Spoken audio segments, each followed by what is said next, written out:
ప్రత్యేకించి నేను క్షేత్రస్థాయిలో ఈరోజు అందరితో మాట్లాడుతున్నా ఒకటే అనిపించింది, ఇంకా చెయ్యాలి, దీనికి ఇంకొంచెం నా వంతు సహాయం సరిపోవట్లేదు, ఇంకా చేయాలనిపించింది.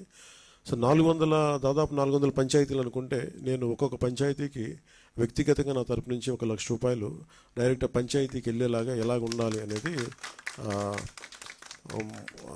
అనుకుంటున్నాను. దాన్ని ఆ మొడాలిటీస్ ఏంటనేది ప్రిన్సిపల్ సెక్రటరీ గారి దృష్టికి ఇందాక మాట్లాడాను.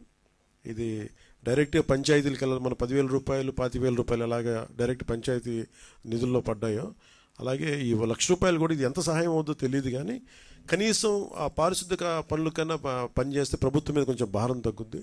ఆ ప్రభుత్వం ఉన్న డబ్బు కనీసం కొంత ఒక రోడ్డుకి పనిచేస్తాయి.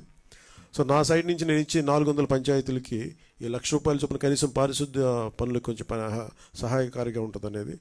అలాగే మా ఉద్యోగులందరూ కూడా, మా పంచాయతీరాజ్ ఉద్యోగులందరూ కూడా, ఆర్డబ్ల్యూఎస్ ఉద్యోగులు, అలాగే పీడబ్ల్యూడీ అందరూ కూడా వచ్చి ఈ రోజున మాకు నిలబడ్డందుకు మనస్ఫూర్తిగా ధన్యవాదాలు తెలుపుకుంటూ, అలాగే మన పక్క రాష్ట్రం, మన సోదర రాష్ట్రమైన తెలంగాణకు కూడా నేను ₹1 నిధిని నేను విరాళంగా ప్రకటిస్తున్నాను. అది